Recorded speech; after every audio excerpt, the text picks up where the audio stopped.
Hey everyone, so I'm going to start with a little bit of a warning. Oh, whoops. Do I need to switch this over, you guys? No, it will. Okay. In this presentation, we will have stories of forbidden robot love. We will have more than one bastardized version of Maslow's hierarchy. We will have a lot of feelings. And so at this point, if you're thinking, I need to get out of here, don't do that. Stick with me. And that's when Pam broke interact and people put down their phones and stopped looking at cat videos, and they woke up and they joined hands and they ascended into the British Museum and they looked at mummies of cats instead. And that was it. The presentation was over. Okay, we won't really do that. I'll start with a story. And this is a story that I'm going to ask you to imagine a little bit, but you won't have to stretch yourself too far. So imagine a family getting ready for vacation, and it's a road trip. So there's the whole cast of characters. There are the two frazzled, overworked parents who are worrying if they finished that last email, they turned off the oven, or they got the keys to the pet sitter. There's an adorable little daughter who is pretty easygoing, but does like to punctuate every 20 minutes or so of the ride with a question. Are we there yet? There's a tween, earbuds in, tuning us out. There is a teenager who's a little bit different. She's reading Notes from the Underground by Dostoevsky on this journey. And so we get on the road, and we are eager to go get to the beach. And we're driving along a little bit behind schedule, and all of a sudden, over the low murmur of National Public Radio, comes this voice. Traffic ahead. In 0.3 of a mile, take the exit on the right. And of course, we're in the left lane, and it's all weird, because we're in the US, and it's all like messed up and flipped around. So, but imagine, we're way over here, the exit's over there. There's no time to decide, should we take this alternate route? Is it going to save us any time? What are the ramifications of this? And so we do what any good human does in this situation.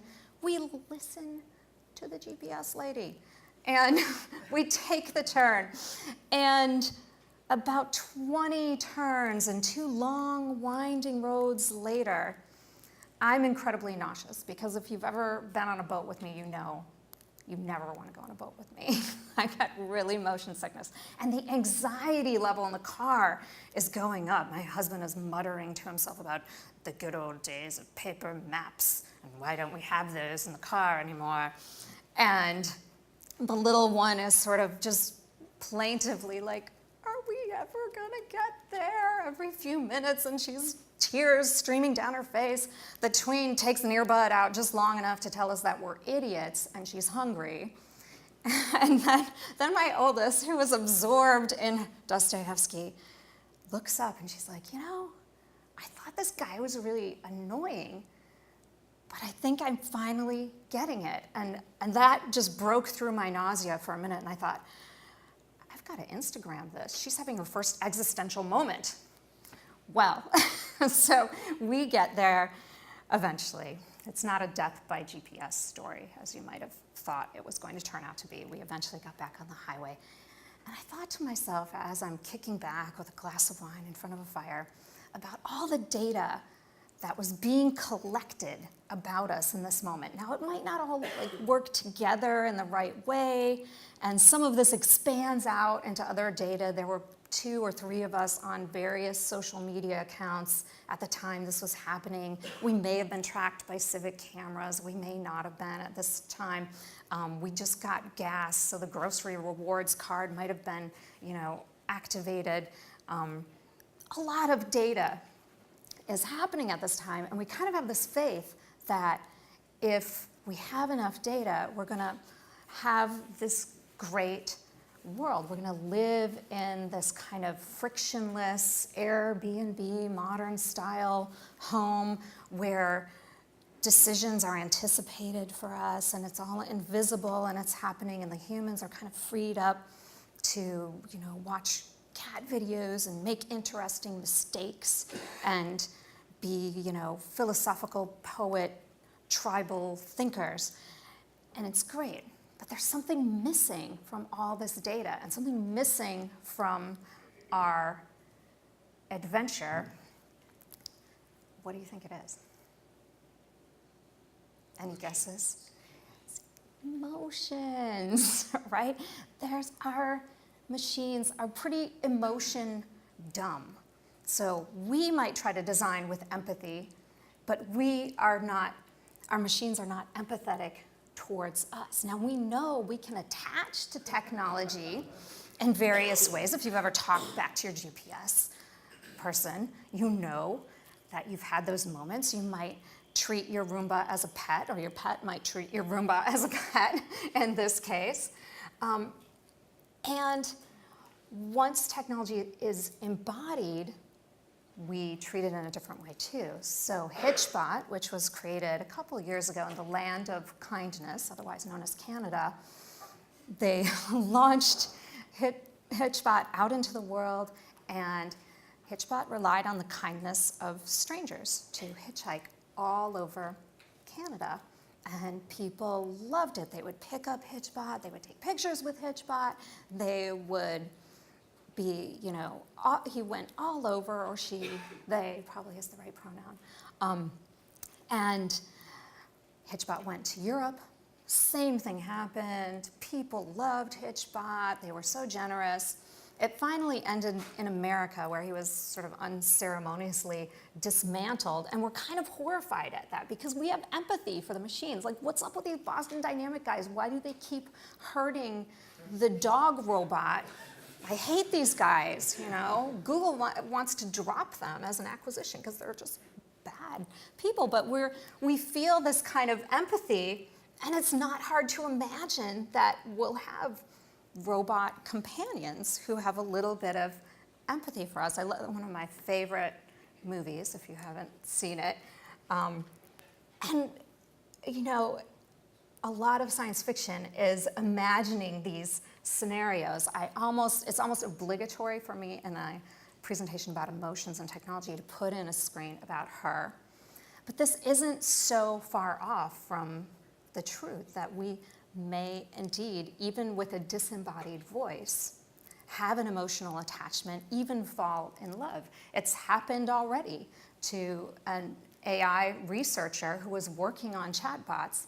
He actually fell in love with a chatbot not once, but twice.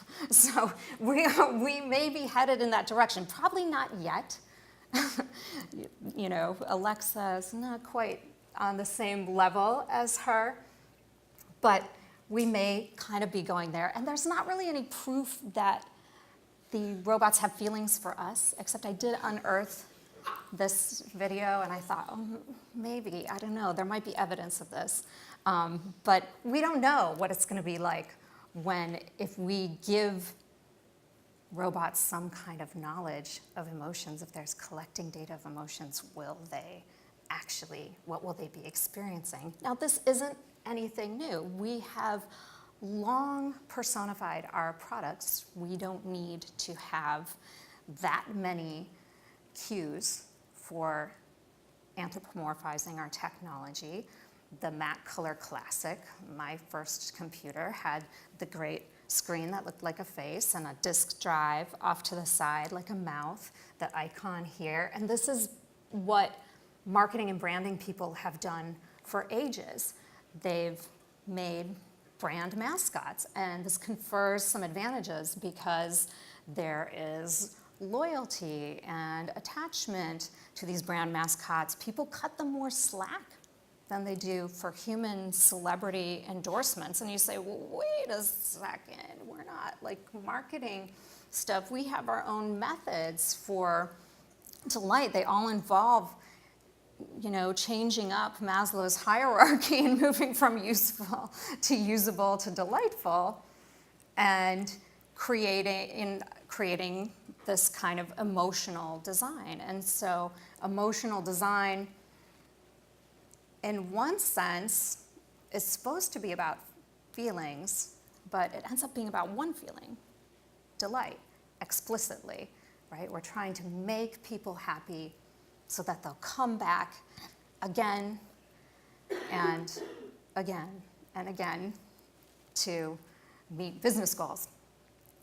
We're implicitly designing for one other emotion, which is, or maybe a host of negative emotions like anxiety and FOMO and boredom, that need to be addressed or fixed so that we can bring in the delight. And how do we do this? We have a certain way of doing it. And guess what? It is the brand mascot. It's MailChimp Freddy. It's Duolingo's Bird.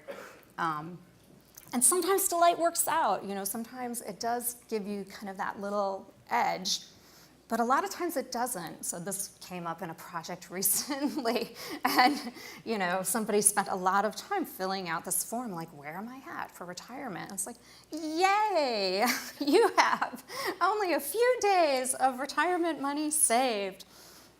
Hooray, great. And the fact is that a lot of times this is not noticed. People habituate to delight. It is annoying, like this example. It's infantilizing. I had people in studies not even noticing these delightful details. And so what I decided to do is create a collection of them and say, look at this. Look at this thing and tell me what you think.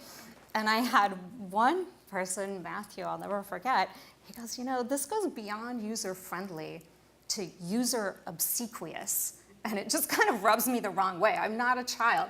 So delight has its limitations. And when we're thinking about making kind of a delightful interaction with our product, this is going to extend to chatbots. This is everyone's favorite example of Poncho because it's so bad. And for some reason, we really, really want to talk about the weather to our chatbots, maybe because that's the universal conversation starter. Viv kind of tries to break it down and ask more complicated questions about the weather here. It gets us a little bit further, but chatbots are still kind of on this scale. We're not quite there with our conversations, and we are maybe going to be influenced on an emotional level by our conversations with chatbots. If we talk a lot to Siri, who's kind of sarcastic, are we going to become more sarcastic? If we are used to talking to bots, are we going to start talking in a different way, in maybe a less emotionally connected way if they don't have that kind of technology? Are we going to try to break it because we know it's a bot? And so we can really say anything and without those repercussions. This kind of Tay sort of inspired me in a weird, circuitous way to look at how children relate to chatbots, because they don't have these preconceptions of what it should be like to talk to technology. They're kind of coming in with a clean slate. And it was also kind of inspired by one of my daughters, and her friend came over, and all of a sudden it got really quiet. And do you know that moment? If you're a parent, you know that moment of it got really quiet in the house all of a sudden. This can't be good. And I look around the kitchen like, where's Alexa? Where did she go? And so I kind of sneak upstairs and I listen at the door, and the two girls are playing with Alexa. They're, playing Magic Door, which if you haven't tried that, you should. It's like a choose your own adventure story, rock, paper, scissors. And then they were sort of trying out how polite they had to be to Alexa, and how rude they could be, and how she would take that. And so those relationships that we have may have this undercurrent of lack of emotional knowledge. This is Jibo, which we're going to look at the video for this in a second, but this is sort of the next wave of what This Alexa is your might look house. like. This is your car. This is your toothbrush. These are your things. But these are the things that matter. And somewhere in between is this guy. Introducing Jibo, the world's first family robot. Say hi, Jibo. Hi, Jibo. Jibo helps everyone out throughout their day. He's the world's best cameraman. By intelligently tracking the action around him, he can independently take video and photos, so that you can put down your camera and be a part of the scene. Jibo, take the picture. He's a hands-free helper. You can talk to him, and he'll talk to you back, so you don't have to skip a beat. Excuse me, Anne? Yes, Jibo. Melissa just sent a reminder that she's picking you up in half an hour to go grocery shopping. Thanks, Jibo. He's an entertainer and educator. Through interactive applications, Jibo can teach. Let me in, or else I'll... And I'll blow your house in. Hey, where'd you go? There you are. He's the closest thing to a real-life teleportation device. He can turn and look at whoever you want with a simple tap of your finger. Check out my turkey dinner, Mom. I wish you wouldn't eat that. Hey, they make turkey pizza? I want turkey pizza. And he's a platform, so his skills keep expanding. He'll be able to connect to your home. Welcome home, Eric. Hey, buddy. Can you order some takeout for me? Sure thing. Chinese, as usual? You know me so well. And even be a great wingman. You have a voice message from Ashley. Want to hear it? Absolutely. Hey, call me when you're home. Better make that takeout for two, Jibo. We've dreamt of it for years, and now he's finally here. And he's not just an aluminum shell, nor is he just a 3-axis motor system. He's not even just a connected device. He's one of the family. Now, at this point, you're either seriously creeped out or you're pulling up the website to get on the waiting list for Jibo. So, you know, this is coming, and this takes our whole idea of delight, designing for emotion, brand attachment to a different level. So what if technology sensed emotions? There's a few different ways that technology can do this. There's sort of the brute force way that we've had so far. You know, we started out, we got one emotion, and then we got a heart for love, and then we got a few more. I wish Facebook would bring back the thankful flower. I really liked this one. But we can tell it. But of course, these can be far off, and they can be sabotaged, like happy or not. You guys have probably seen these in restaurants and airports and things like that. So somebody's modified this one a bit, invalidating all the data it's collecting. So you have this kind of activity. But what's coming along is quite different. And it kind of falls into each of these different categories, looking at text and voice and images and facial recognition. So let's look a little bit at each of these. So for a long time, we've been able to gather kind of, I guess you would call it emotion, but it's really just sort of like negatives and positives, and social listening is a good example from textual analysis. But with Watson and other similar kinds of tools like CineSketch, you can actually get at tone, and then that tone of voice can be matched and learned over time by an algorithm that's fed enough data to learn and distilled into some kind of emotional tenor. There's a lot of work right now in voice and tone recognition. If you think about it, how do people know that you're annoyed? Or that when you say fine, you're not really fine. It's your tone of voice. And so one of the big areas of exploration right now, this is beyond verbal, and there are a few others. Why Things is another set of Internet of Things or smart home products that have this kind of tone recognition. Again, taking that voice data that we've been collecting for a while and mapping it to some kind of emotion. This is the one that's getting a lot of attention right now, is facial coding. So recognizing different movements of the face, different micro expressions. Some say even more than we humans can recognize in each other, right? Because we're often distracted, we don't pay attention, we misread emotions. And so facial coding is actually getting quite good at recognizing these emotions. And then of course there are other wearables. This is like, and some of these are really silly. This is kind of like a wearable that's like a mood ring. And I love how, and they're probably all gonna have this like where we're scoring our emotions. So this hug is like a 49.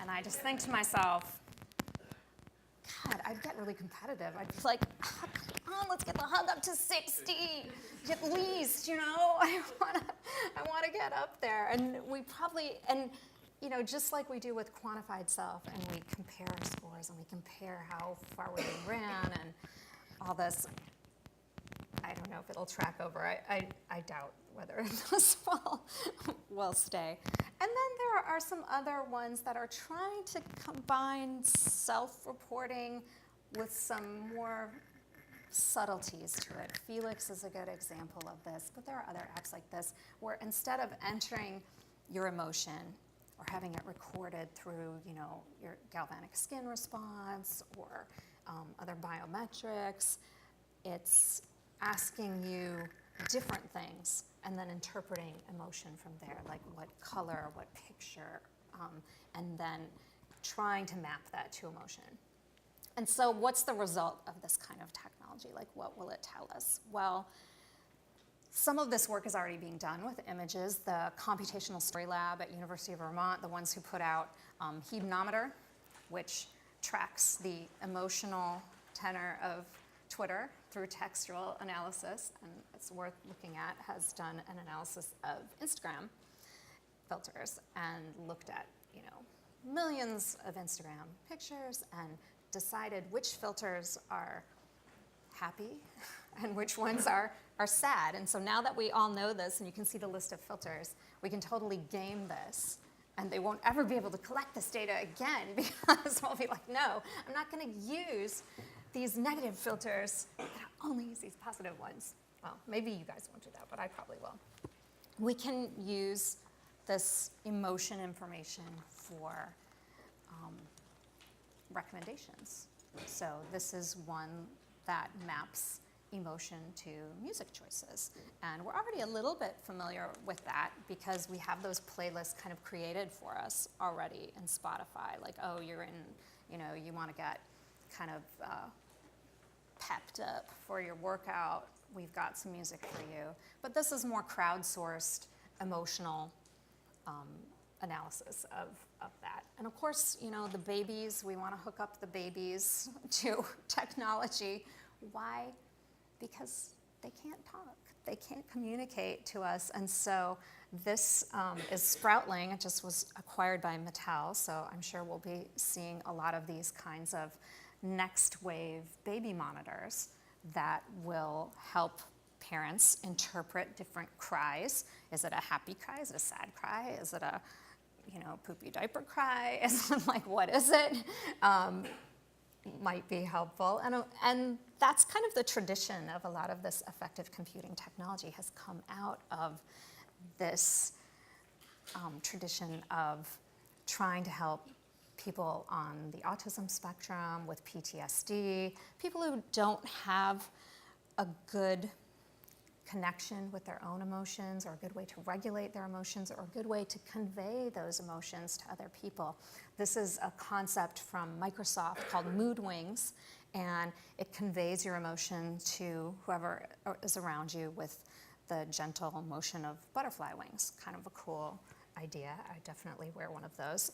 And there are more sort of, I don't know, convivial practices to this using emotion. So here, this is XOXO, wearable that you wear at a concert, probably after they confiscate your phone.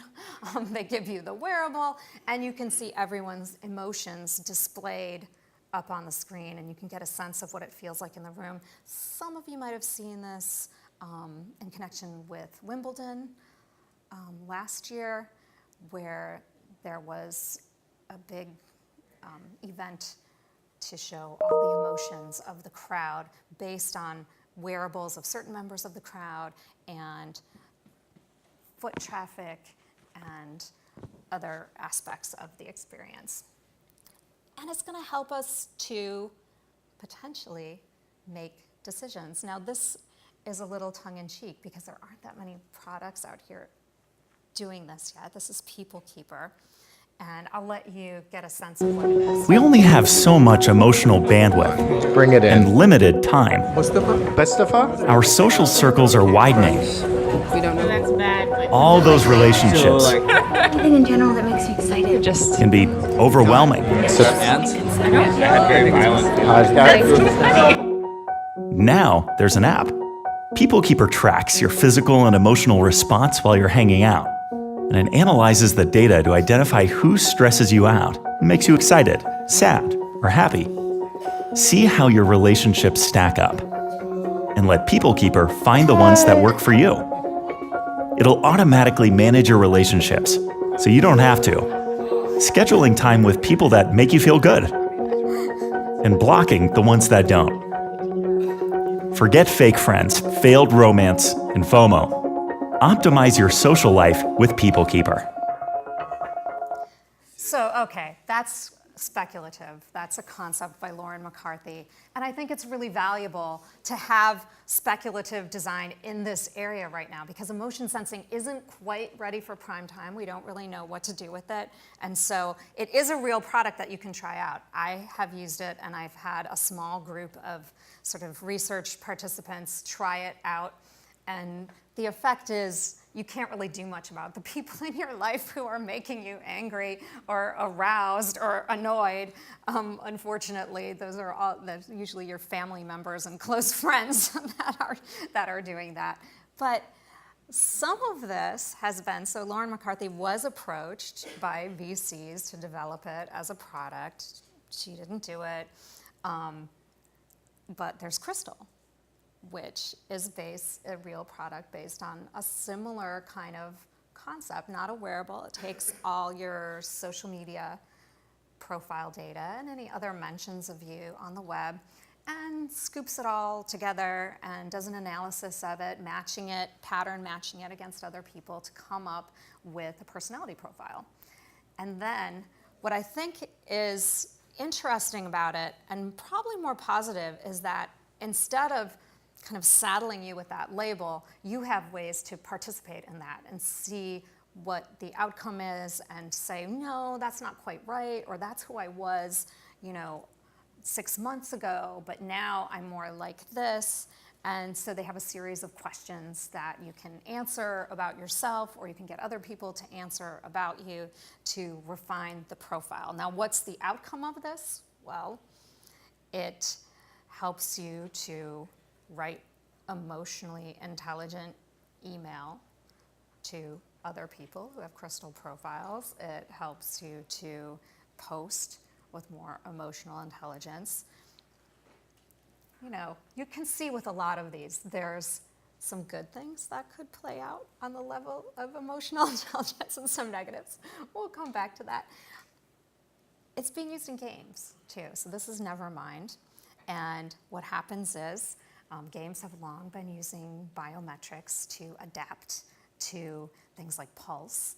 And here, this is a combination of facial coding and biometrics, and the game adapts to what emotions it's detecting. So if you're scared, it gets a little creepier and a little scarier.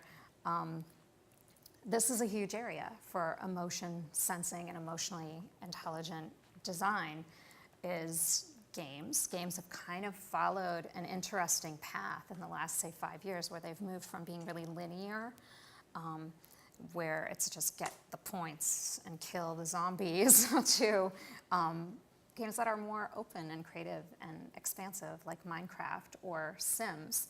And so what's happening now is there are other games, not like Nevermind, this is more of a traditional one, but there's one that I've been looking at recently called Prom Week, which you have a kind of emotionally intelligent, what do they call it? Emotion and drama detector. And you have characters who are more filled out, like you might see in a movie or in a book, and to let you play out different scenarios and how those might end up. Geared at teens, of course, but you can see the potential for other areas. And so you're thinking to yourself, well, this is all kind of weird and maybe slightly creepy. Like, would we actually do all this stuff? Do we want Jibo in our home? Do we want, to use PeopleKeeper? But we've been attaching to our phones. We're attached to brands and their mascots.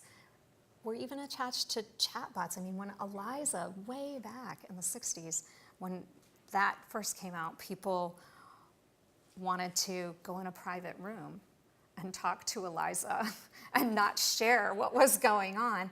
And there is sort of the next generation of this that is Ellie, an AI therapist.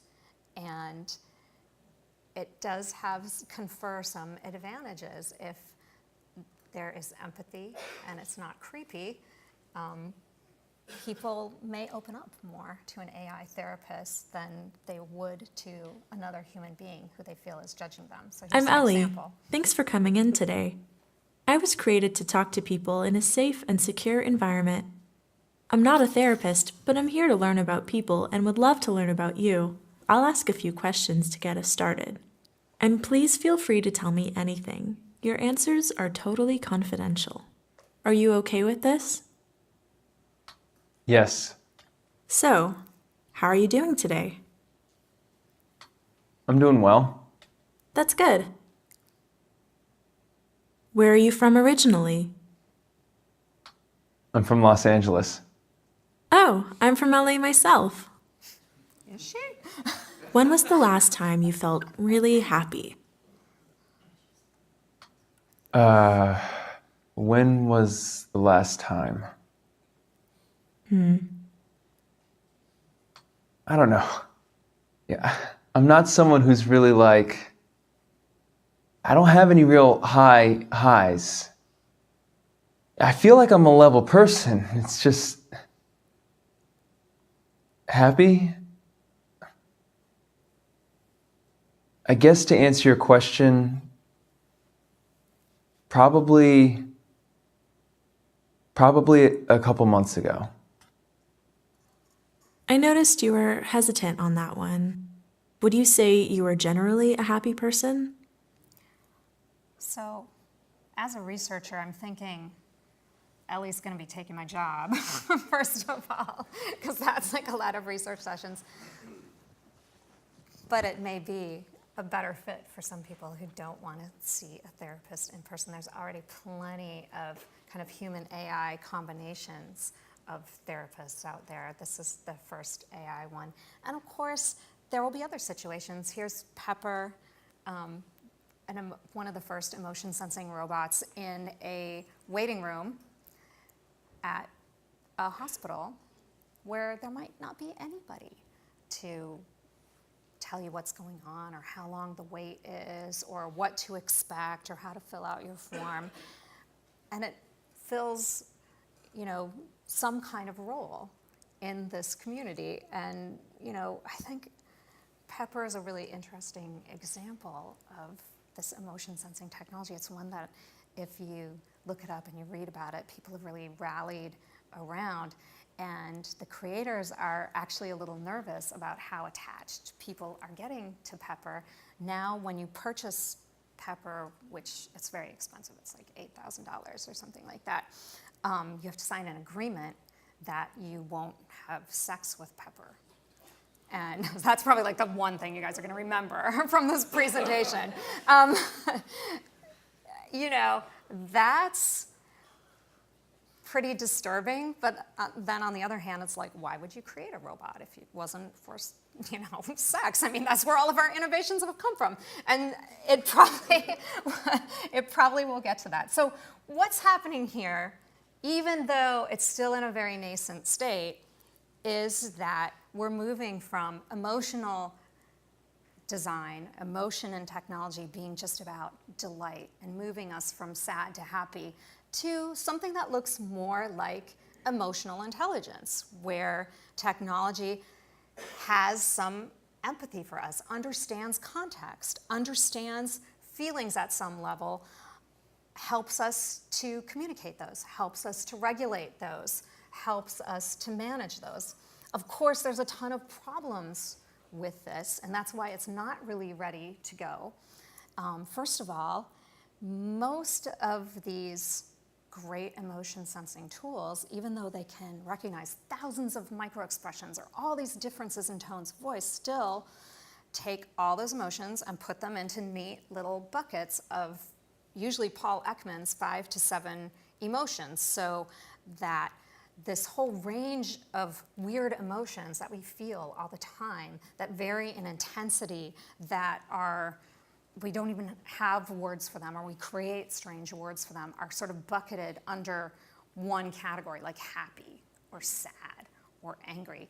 And so when you think about it, at least for me, that seems kind of frustrating, because we're already pretty good at mapping out customer journeys from sad to happy. We don't have, it's pretty flat. We don't have any nuance or texture or tone or emotional variance in our research work, in our design work yet. And so it's really frustrating to see the emotion sensing sort of go back into this state and simplify. And then of course we're gonna have to teach the robots everything. And we're going to teach them just as parents will teach children in a lot of ways. We will have to teach them by showing them by example, which in the case of machines will be giving them all of our data, or providing some kind of guidance and framework for them, which is developing the algorithms. So, okay, so motion sensing is weird, it's creepy, it's cool, it might amount to real emotional intelligence, but it's not ready yet. What can we do to get ready for this? Because I predict a year from now, companies will start to use this. They already are using voice tone recognition on customer service logs. They're one big financial services firm at least who's doing that. People are already looking for ways to use facial coding. 2 years from now, it will become more normal. 3 years from now, you will be asked to integrate it into your work. So how do we prepare for this when we are not really used to designing for emotion very much? So this is kind of, I'm using emotion sensing technology as kind of our wake-up call.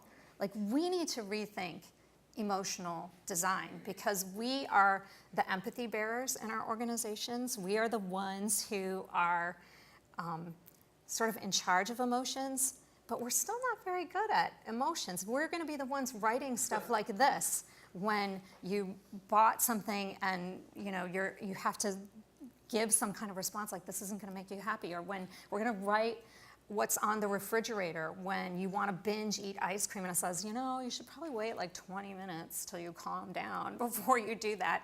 And our impulse is, maybe, as in all of our other design, is to clean it up, to sweep away the emotion. Happy birthday? 1. Done. I don't have to deal with that anymore. That's checked off my checklist. We need to reconsider how we are developing technology in relation to emotion. This is the missing link that we have in all of our technology today. And so one thing I'm going to ask us to do is to stop, and my apologies to any other speaker who's using Maslow's hierarchy or some variant, because I'm going to ask us to stop using it because it's not a very useful tool. You can easily reach community self-actualization without having the things on the bottom in real life. If you are poor, you don't have shelter, you don't have food, it might be harder to feel that sense of communion with other people. It might be harder to take those moments and self-actualize and transcendence and awe and wonder, but you're still gonna have those. It's not like we're working our way up some ladder to delight or even meaning.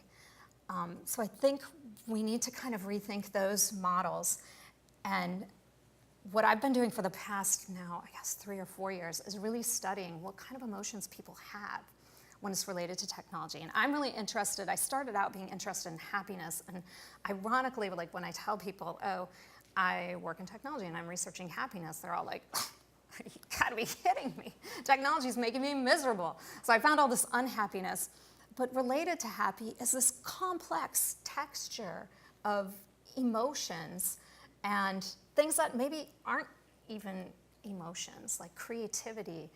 I don't know if that's an emotion or not. It's not really a mood. Is it emognition? Some people talk about that. I don't know, but I think by trying to oversimplify emotion, that we're doing it a disservice. And the fact is, if we don't start thinking about it now, emotion-sensing technology will take over that role and simplify it probably in a different way. I've been working with kind of a new model for happiness that I'm not really going to talk about here. Someday, if I ever finish my book, I will. You guys will be able to read about it. Serious procrastination mode. But we kind of have a more complex vision of even one emotion, like happiness, where there's a range of pleasure and purpose, happiness in the body and happiness in the head, happiness related to other people, and happiness that is just about yourself and creating an identity. I think the other thing we'll need to do to move toward a more emotionally intelligent design is to get rid of backward-facing algorithms. Why? Well, this is everything we measure right now. It's all backwards facing. This is everything we track. It's all backwards facing. So all the ads that you see following you around are all because of something you clicked on, someone you followed, something you did in the past. There's a few problems with this. It's an incomplete picture. People are always changing. They're always growing. They're always emerging and becoming. And that was me in the past. I'm not that thing anymore. So I've been experimenting with, I think this means new research techniques, that we're kind of getting really set in our ways. Like we have some good techniques. We have, sprints. We have certain ways of doing qualitative research. We're trying to incorporate data into our process. But we're a little bit stagnant, I think, especially on the qualitative side. And so one thing I tried to do recently, and this turned out really great, don't try this at home, super dangerous, is I had people look at each other's Facebook ad preference profiles first. This is an older version. They've much simplified it from now, so you can't really learn as much, before they even met each other. So in other words, I had two strangers. They looked at each other's Facebook ad preferences first. Then they met each other. You can only imagine what happened. They were surprised. And of course, there have been other projects like this too. FloodWatch is another tool that I was going to use for this, but it seems like it's been pulled for now, that shows you all the different ads, and you can use it in a way to sort of understand who everyone thinks you are and what you're about. And of course, the results are hilariously off. So you'll have, we had one woman who was in her 20s and really fun and, really outgoing and personable. And then her Facebook ad profile is something completely different. You know, it's like dental floss and all kinds of crazy stuff like that. I've been also experimenting with having people use these tools. Emotional labor is similar to PeopleKeeper. It's a speculative design, but it's a product that people can use and understand what's that like to have emotional intelligence running behind your emails that you're sending people. What's the experience of it like? Is it a good thing? Is it a bad thing? What can we learn from that? This is GIF from MIT. A couple of guys were trying to figure out, okay, how are we going to start classifying emotions? And so this is a really fun activity. You can see at this point, I took this screenshot when I was only at 6, and now I'm like up in the hundreds because it's really addictive and fun. But you can classify the different emotions and then see, not from the perspective only of data science, but also from the perspective of how do people think about these? Why are they classifying them that way? What are they thinking as they're going through and making these kind of snap emotional judgments? Because we assume that emotions are connected to actions somehow or another. Let's see. Whoops. Oh, battery died, you guys. Or maybe it's just stuck. Oops, here we go.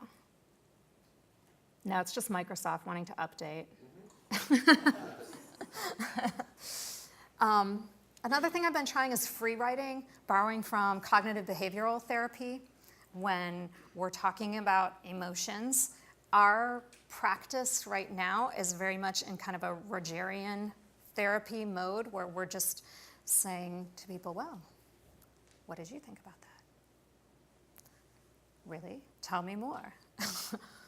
And what about your mother? You know, it's a very old-fashioned kind of therapy technique that we use in our research practice. Cognitive behavioral therapy is much more active and engaging. Usually there are drawing activities or journaling activities. Here I had people go back and draw what they remembered about experiences and and matched it up with a kind of feeling that they had. So I think we need to draw from some new techniques and not just rely on backwards facing algorithms to tell us about people and who they are and what they're becoming.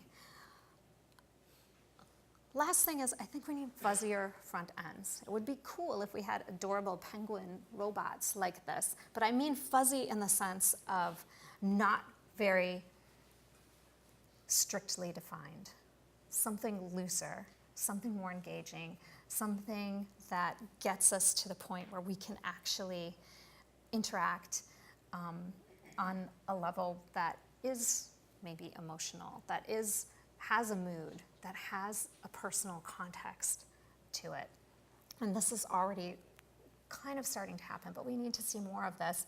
And it may mean thinking about the journeys we design in a different way. We're moving people kind of from happy to sad. This is the journey we can monetize right now. But what about the long view and what is really helping people not just relate to a brand personality that's delightful, but to help them become their better self? That journey might look quite different, and we need to start exploring that. And then I think the last thing we can think about with relation to the new next wave of emotional design, we can't have this conversation without ethics. I think this is the topic for technology in the next year, next decade, even. We have to, instead of having to wear, cool hair pieces like this in makeup to obscure our emotions from the facial recognition tools that are going to be embedded into every city context that we're going to be in. This is kind of a dark dystopian vision, but it is out there. We need to figure out how can we design so that the technology is empathetic toward us rather than, going in the other direction. So in the end, emotions really aren't a problem to be solved. And that might be a problem for us because we love to solve problems. That's our whole methodology is about that. And that's why emotion is so difficult. So I've made a little recap of the talk and emojis for you here. I think it's all there. And what is the future going to look like of emotionally intelligent design? Well, it might look pretty weird, but hopefully not. Rather than backwards facing, hopefully it will be future facing. Rather than being strictly defined to one narrow goal, to accomplishing a task, to going down a funnel, it will let us be the human beings that we want to become. Rather than being creepy or uncanny or invasive, hopefully it will be respectful. And so I think that with our concentration on ethics, we're ready to take a little pledge here. So I want you guys to raise your right hand, repeat after me. I do solemnly swear this to all the amazing people in this room, to my new friend Pamela, and to the human beings that we design for, that I will strive for emotionally intelligent design. With the power vested in me as speaker, I now pronounce you an awesome audience. Thank you very much.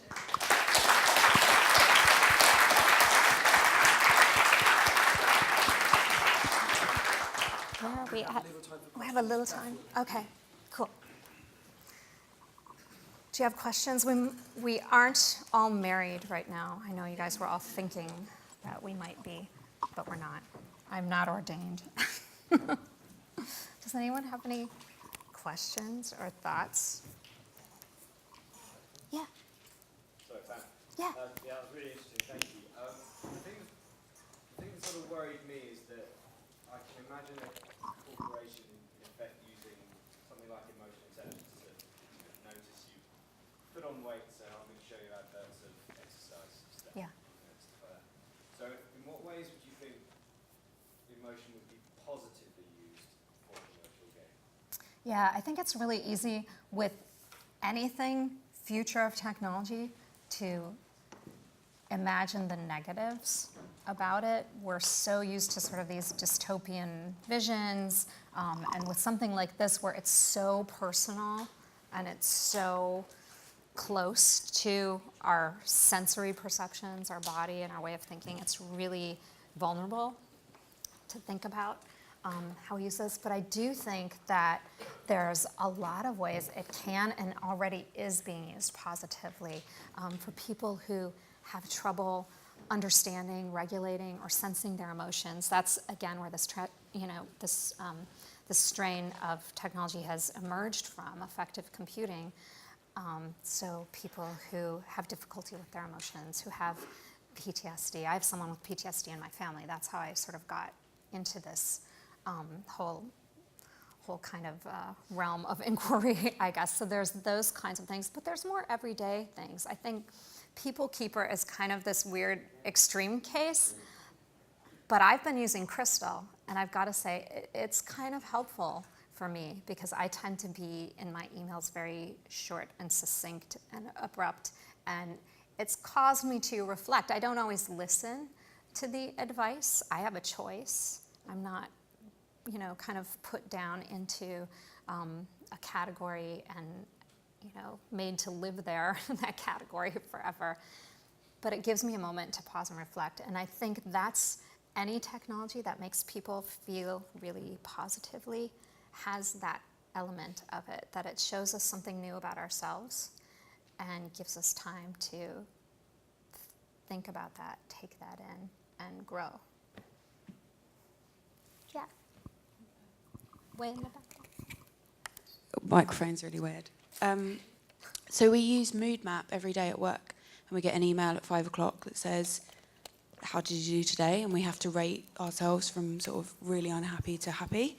How do you feel about, or what are your thoughts on implicit emotional data and explicit emotional data? Yeah, that's a really good question. So the tradition of measuring emotion has been explicit, where you ask people to rate it.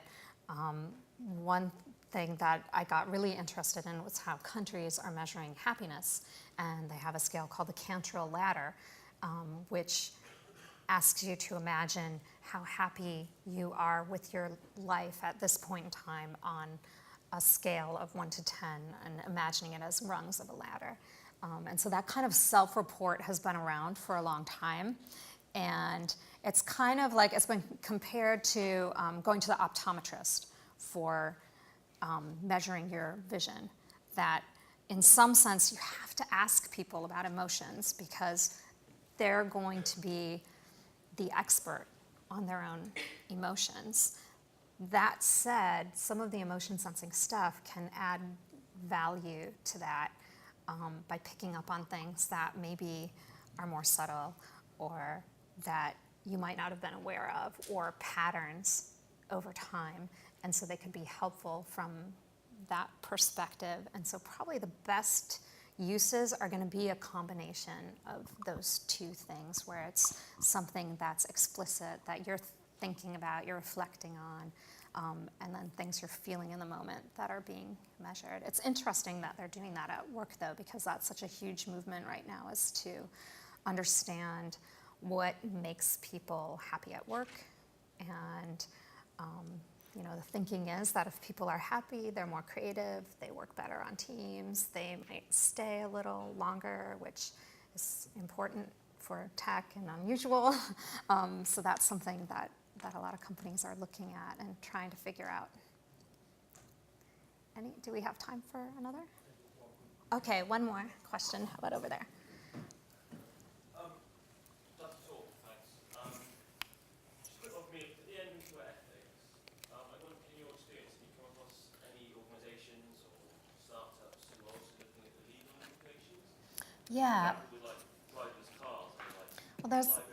Yeah. Well, it's really interesting. So there's a couple of strains of thought on that. I'm involved in IEEE's. They have an international, they have standards basically for computer design. And so there's a big international committee on ethics and AI that I've been a part of. And there are others. UC Berkeley is doing some work on that. Of course, Google and Amazon and a bunch of other of the kind of the big companies have come out and said, oh, we're going to manage our own ethics, and thank you very much. And so, of course, that's probably not going to work, because we're going to have like uncomfortable existential questions like, why do I exist? Only to see better ads, you know, or something like that. But there are various movements to do that, and there are various thoughts about what will bring ethics into the conversation. Might be as simple as an oath for designers, like a Hippocratic oath for doctors. That's complicated, though, because you can see sort of the physical effects of something gone wrong in a medical situation, whereas with emotion, and the sense of addiction and distraction that people have with technology, it's a little harder to see that. It might be measuring new things, not just measuring clicks and time on site and returns, but looking kind of longer view and thinking about, somebody's getting some email on this computer here, not my computer, and thinking about those kinds of things. So it'll probably be a combination of all of those, and it might be a combination of people just sort of rising up and saying, hey, we can't take it anymore. We need something to happen. Like somebody at dinner the other night was telling me, like, smoking would be a good analogy there, where people were just like, you know, I think you guys have been lying to us for long enough. We're not going to take it anymore. And the push came from consumers. All right.